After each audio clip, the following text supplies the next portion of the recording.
We tried to do the peace deal. Biden sent our people in there. We tried to negotiate a peace deal. We did everything we could.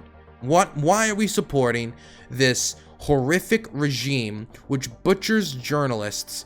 They have no ideological commitment to democracy. There's a reason why Saudi Arabia is not standing with Ukraine, because they do not care.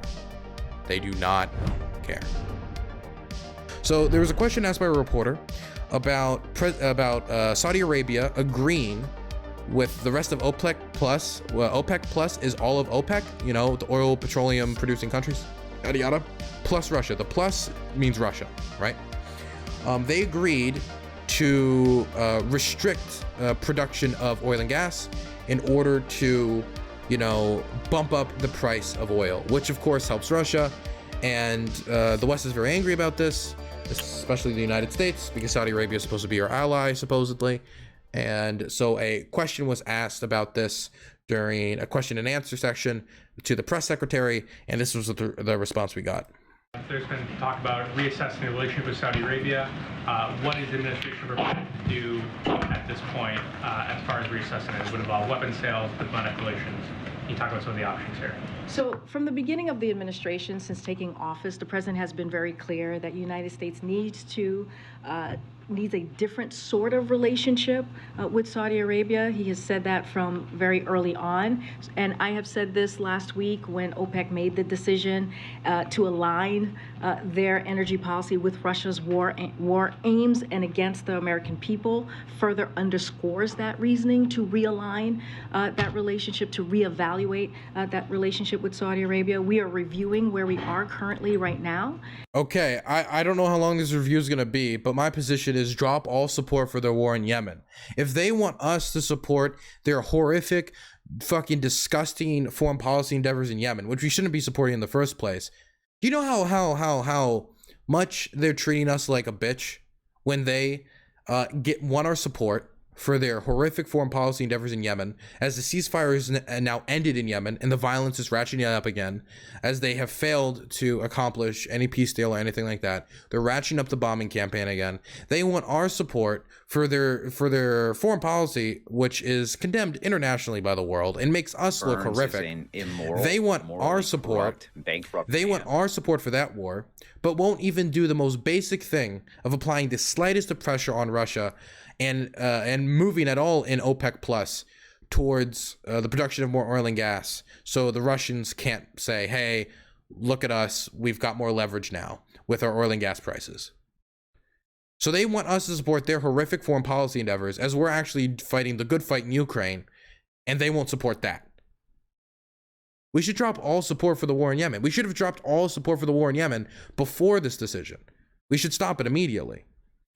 Honestly, this is the type of thing that makes me think, like, why are we even selling them defensive weapons? I know I've already said before, we shouldn't sell them any offensive weapons. Why don't we stop selling them defensive weapons too? It's bad. Like, why? The thing is, ultimately, Saudi Arabia's values are so starkly different than ours that at the end of the day, they do not care if every Ukrainian gets beheaded in the public square. They don't. It's not part of their foreign policy. They don't care about it. And so why should we assume that they're going to care about our interests outside of what they can get out of us ideologically? They have no ideological motivation to. They're a monarchy, and we're the United States. We couldn't be more ideologically opposed. I fucking stop supporting Riyadh as if they're our foreign policy arm. It's just, unironically, their oil and gas reserves. It's just the influence that they have on international oil prices, right? But if we can't get anything out of them when it comes to international oil prices, what's the point of the relationship? If they're not going to assist us when it comes to something like this, well, we're backing their atrocious war in Yemen. Now, if we stop backing their atrocious war in Yemen, I promise you the Russians would immediately pick up that support for the war. They would try to come in and say, we'll support you, or the Chinese would ultimately. So it's not like we would, be compromising the war in Yemen to an extremely large degree.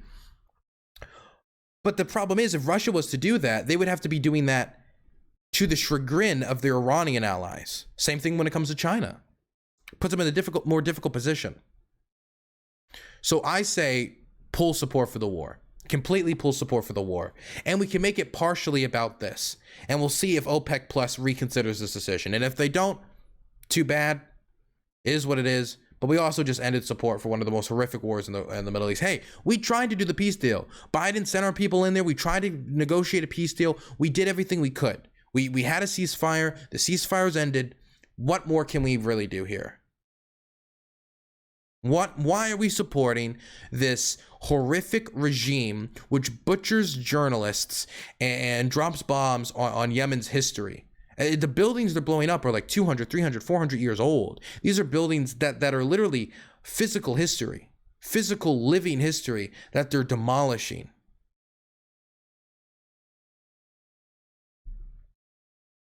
Why? The whole idea is we support Saudi Arabia because of the oil prices. And then he won't help us. What's the point? Do you support Yemen being a proxy Iran state, Dylan? Doesn't that go against our foreign policy? I don't care.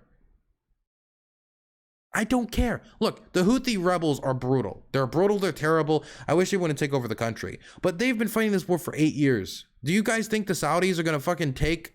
They're going to take the capital? They're going to take Sana'a? Do you think they're going to take it? No, they're not. They're incompetent. They're not working. Why are you even asking this? What's your point? If there's no path to victory, and the Saudis won't negotiate an end to the war in the near future, and they won't assist us in our foreign policy endeavors, then literally what is the point of continued arms sales? What is the point? This is what happens when you work with non-democracies of this fashion. They have no ideological commitment to democracy. There's a reason why Saudi Arabia is not standing with Ukraine, because they do not care. They do not care.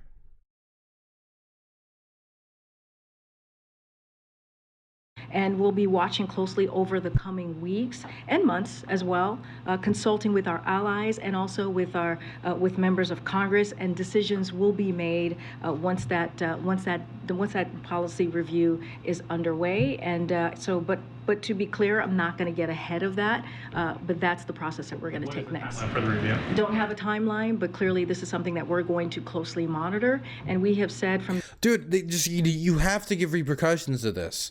You have to. There has to be repercussions for this. And the most obvious example should be Yemen. This is the most obvious example. It's the most clear example. It would make the United States look much better on the international stage. It'll make us our claim to supporting being against the brutalization of Ukraine by Russia look a lot more legitimate. Make it look so much more legitimate. There's no reason to continue to support this war. There's now literally no reason. Fucking drop support for the war. Drop it immediately. God, man, we tried. We did the negotiations. We tried to work with the Saudis on this. We tried to work with them when it comes to winning the war. We tried to work with them when it comes to negotiating an end to the war, when it came to ceasefires, and then they undermine us. They undermine us. Why? From the beginning, we need to kind of reassess and have a different relationship with Saudi Arabia, and especially after the... I hope that relationship is less, we're going to give you whatever you want. We can't do this. We can't do this anymore. This has been a foreign policy issue for years now. For years, this has been a foreign policy issue. Let Biden be the first president to actually address it, because the last president to address it was Donald Trump, the person who did sword dancing with the king and holded the globe and the orb and gave the Saudis everything they wanted. Decision that was made by OPEC Plus, and we were very clear about that last week. Go ahead. Thanks, Karine. Does President Biden believe that Saudi Arabia sides with Russia in this war? Well, we believe they side on the way of whatever is best for them. And for them right now, it is restricting oil production, which helps the Russians, which they don't really care about as long as it benefits them. Because again, zero ideological commitment. By the decision that OPEC Plus made last week, there certainly are aligning.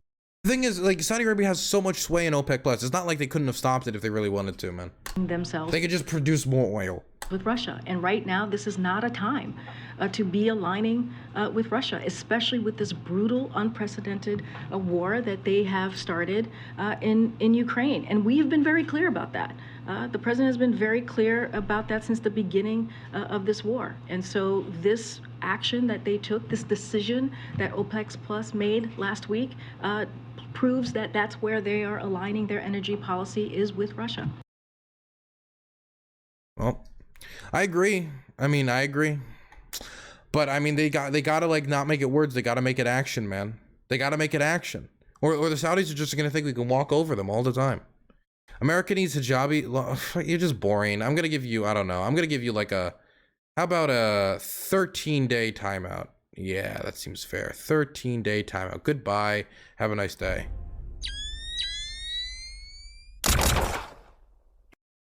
Perfect. Okay, you got boring.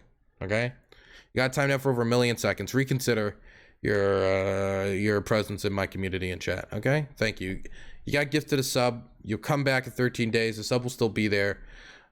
Hopefully see you in 13 days when you've come back and you've realized that George Soros should be president of the United States.